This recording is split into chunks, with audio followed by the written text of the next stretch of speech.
Hi, my name is Andi. I'm a chaotic reader and I read 30 books this year, so now it's time to choose my favorites from them. But instead of just going one by one, I was inspired by the Book Leo's year-end wrap-up last year, where she made it into this kind of award show with fun categories and chose her favorites that way, so that's what we're gonna try to do today. I put together 8 categories about best new release, most memorable main character, best romantic chemistry, best plot twist, most underlined, fastest read, biggest letdown, and last but not least, the best book of the year for me. So there are a lot of interesting things to talk about. Without further ado, let's see our first category. The best new release of 2025. To be honest, I'm not one who tries to read all the books the second they come out, but this year I tried to pick up more new releases, especially from authors whose work I enjoyed before. The nominees are Enchantra, The Knight and the Moth, A Witch's Guide to Magical Innkeeping, and Wild Reverence, which are all coincidentally fantasy picks, but that's just my most read genre, by far actually, so be prepared to see a lot of fantasy books among the nominees. And the winner is A Witch's Guide to Magical Innkeeping. I read this book in 2 sittings, basically during the plane rides on a trip to Madrid, and it was the perfect choice. Sangu Mandana proved it again that she's the only author who can write cozy fantasy that's enjoyable for me. Her stories have heart, found family that doesn't feel forced, unique and whimsical side characters, but also stakes high enough that I don't get bored halfway through. What I liked especially in this story, that we have a main character who was considered a child prodigy, but chose to give up her powers to save her aunt, and a lot of her thinking about fulfilling your potential and being a gifted kid resonated, even outside of the fantasy witchy setting.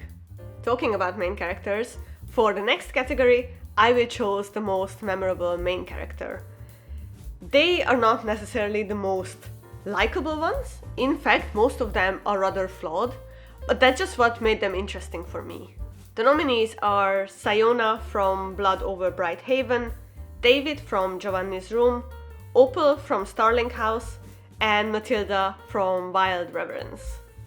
And the winner is Sayona from Blood Over Bright Haven. Where do I start with this?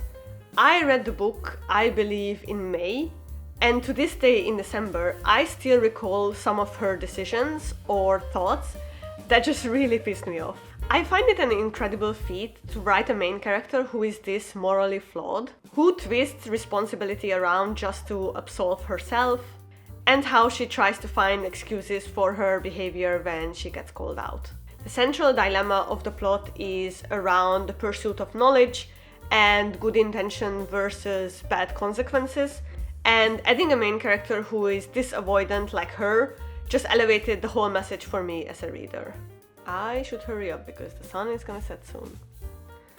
The clouds are gonna set soon. If you watch my videos, you know I love a good romance plotline with plenty of tension, yearning, and good character build-up, where it makes sense why these 2 characters would fall in love. So, of course, I need to have a category dedicated to the best romantic chemistry. The nominees are Matilda and Vincent from Wild Reverence, Naeem and Makram from Rain and Ruin, Daphne and Monty from My Feral Romance, and Edwina and William from A Rivalry of Hearts. This one was really hard. All 4 couples listed here had top-tier tension and relationship building, in my humble opinion. But the ultimate winner is Naeem and Makram from Rain and Ruin. Let me explain why. This book is criminally underrated, even though it has everything that a good fantasy book with a romance subplot should have. There is political intrigue, elemental magic, duty versus devotion as an internal conflict. I love this story. Naeem and Makram hold mutual respect and admiration for each other because they are so different, and yet their strengths and weaknesses balance each other out perfectly.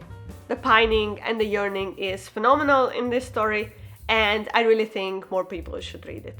Like I mentioned before, fantasy is my most read genre, but I do enjoy a good plot twist in my stories, And looking back at the 30 books I have read this year, there were quite a few that managed to surprise me, so let's see which one wins the best plot twist category. The nominees are Yumi and the Nightmare Painter, Blood over Bright Haven, The Thursday Murder Club, and If We Were Villains. And the winner is Blood over Bright Haven. How do I describe this without giving the plot twist away? Okay, the usual criticism toward a plot twist is that they don't work as well if you obviously saw them coming. Here, you could see it coming, but that didn't make it land any softer. I finished the book and afterwards talked to my best friend if she read it too, and we launched into a conversation about it, but the first 2 minutes were just us repeating, "Oh my god, I know!" Like, what? I know! So that should tell you something about the impact of it. Our flabbers were guested. I don't usually do heavy annotations in my books.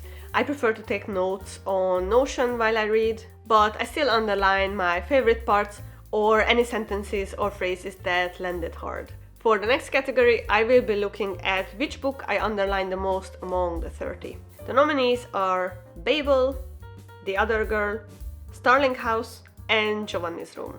And the winner is Giovanni's Room. This one I picked up very impulsively. I believe I saw the Clockwork Reader mention it, and I thought to myself, it's been a while since I read a Litvic work, so let's pick it up. Basically, if you look at my copy of it, I underlined a lot. I found it fascinating how the author described Paris, the scenery, the people, but also the main character David dropped some pretty heavy sentences in his self-reflection. Let me show you some of my favorite quotes.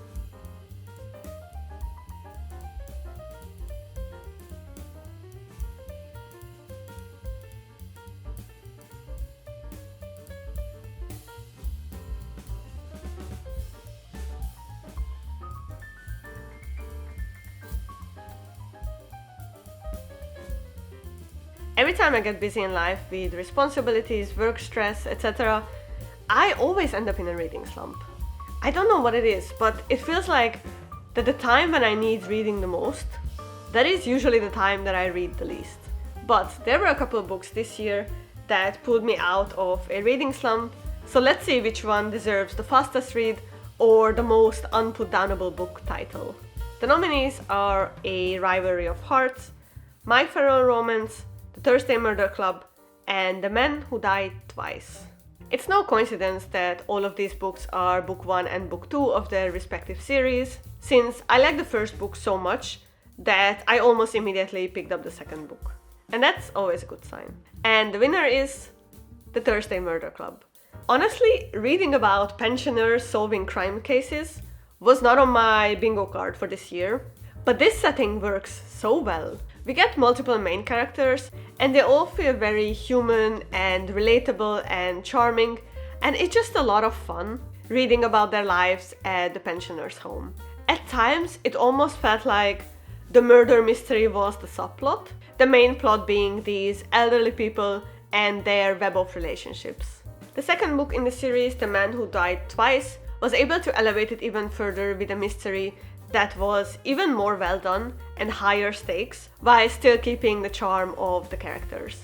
I am reading the series together with my husband, and we already made plans to pick up the third book very soon. Before I move on to the best category of the year, and we soon run out of daylight, I also want to name the biggest letdown read, because not all books ended up on my favorites list. In fact, I also DNF'd quite a few along the way. Honorable mentions to my DNFs: Beautiful World, Where Are You?, Silver Elite, and Heart of the Raven Prince. The last one really hurt, as I love the other two books that I read from the author, but this one was just not for me. Neither the characters nor the storytelling pulled me in.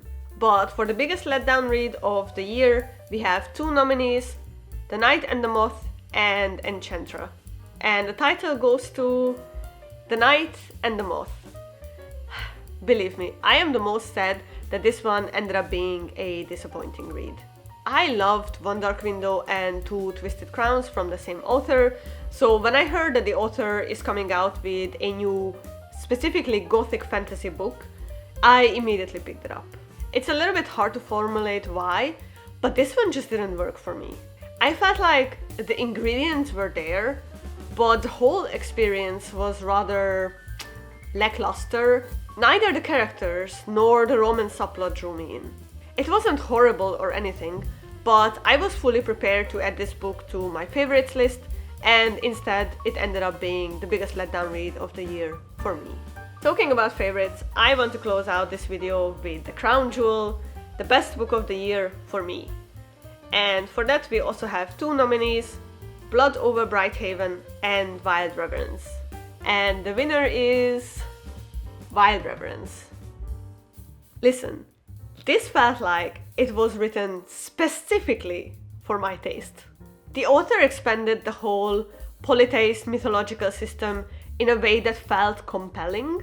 Like, I didn't expect to be this invested in the power struggles among the gods and their strange network of relationships, but it managed to draw me in.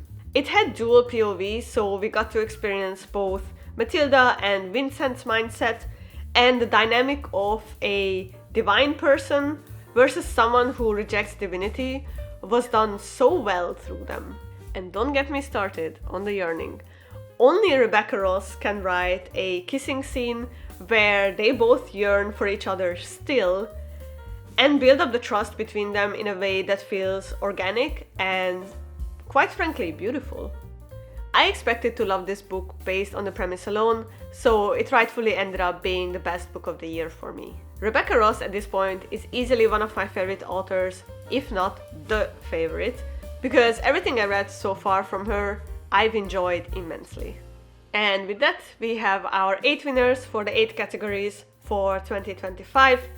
These are my top reads. Feel free to use these categories for your end of the year reading wrap-ups, I'd love to see it. Let me know which one was the best book of the year for you and who would you recommend it to. See you in the next video next year. Until then, take care. Bye!